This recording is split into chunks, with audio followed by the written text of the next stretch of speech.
இந்த உயரிய சபையில் வீற்றிருக்கும் கௌரவ தவிசாளர், உப தவிசாளர் மற்றும் பிரதேச சபை செயலாளர் மற்றும் ஏனைய அரச உத்தியோகர்களுக்கும் நன்றிகளையும் வாழ்த்துக்களையும் வணக்கங்களையும் தெரிவிக்கின்றேன். என்னுடைய பெயர் வீரசிங்கம் ஸ்ரீதரன்.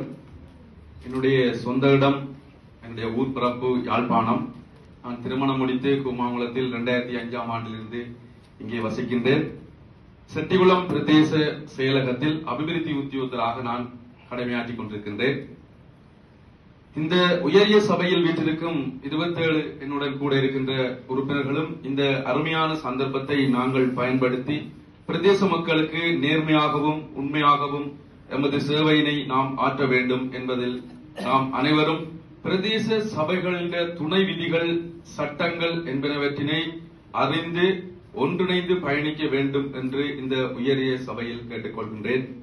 எனது அரசியல் பயணத்திற்கும் நான் அரசியலிலும் சமூக சமய பணிகளிலும் நேர்மையாகவும் நிதானமாகவும் பக்குவம் உடையவனாகவும் மிளிர்வதற்கு எனது குடும்ப உறவுகளில் ஒருவராக எனது வெற்றிக்கு துணை நிற்கும் எனது ஸ்ரீடலோ கட்சியின் செயலாளர் நாயகம் உதயராசா அண்ணன் அவர்களுக்கு இந்த உயரிய சபையில் வைத்து நன்றிகளையும் வாழ்த்துக்களையும் தெரிவித்துக் கொள்கின்றேன்.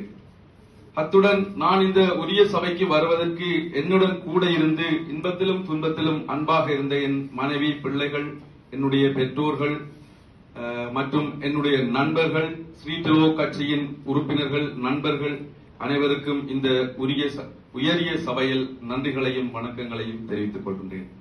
அத்துடன் நான் இந்த இடத்திற்கு வருவதற்கு என்னை ஊக்கப்படுத்தி நண்பர்களாக இருந்து என்னுடன் கூட அபிவிருத்தி உத்தியோகத்தர்களாக பணியாற்றுகின்ற என்னுடைய பிரதேச செயலக நண்பர்கள் அனைவருக்கும் இந்த உயரிய சபையிலே நன்றிகளையும் வாழ்த்துக்களையும் வணக்கங்களையும் தெரிவித்துக் கொள்கின்றேன்.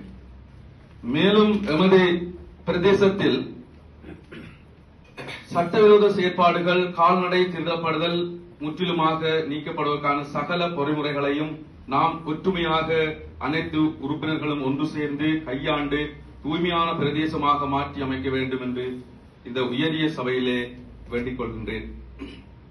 அத்துடன் அனைத்து வட்டாரத்தின் வீதிகள் புனரமைக்கப்படாத நிலையிலும் இந்த வீதிகள் புனரமைப்பு, வீதி விளக்குகள் பழுதடைந்த நிலையிலும் காணப்படுகின்றது. மின் விளக்குகள் பொருத்தப்பட வேண்டிய நிலையும் காணப்படுகின்றது.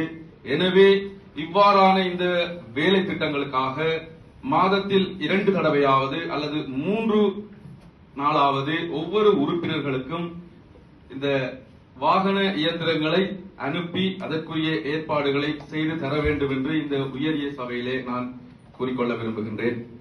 எதிர்காலத்தில் நமது பிரதேச சபை எல்லைக்குள் தமிழ் பேசும் மக்களின் கலை, கலாச்சாரம், தேசிய உரிமை சார்ந்த அனைத்து நிகழ்வுகளும் தடையேதுமின்றி நடாத்தப்படுவதுடன் எமது பிரதேச இளைஞர் கழகங்கள், விளையாட்டுக் கழகங்கள் போன்றவற்றை ஊக்குவித்து எமது இளைஞர்களுக்கான ஒரு சிறந்த விளையாட்டுத் துறையினையும் கலை கலாச்சார விழுமியங்களையும் பேணி பாதுகாக்கும் ஒரு இளம் சமுதாயத்தை நாம் பிரதேசத்தில் உருவாக்குவதற்கு அனைவரும் ஒற்றுமையாக செயற்படுவோம் என்றும் இந்த இடத்தில் கூறிக்கொண்டு, ஆளுமையான ஒரு எங்களுடைய தலைவர் தவிசாளர் இங்கே அமர்ந்திருக்கின்றார்.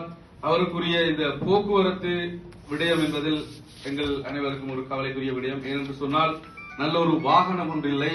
அந்த வாகனத்தையும் அவருக்கு வழங்கி எங்களுடைய சபைக்குரிய சேவையை மென்மேலும் விரிவுபடுத்துவதற்கு இந்த சபையிலே நான் இந்த இடத்திலே கூறிக்கொள்ள விரும்புகின்றேன்.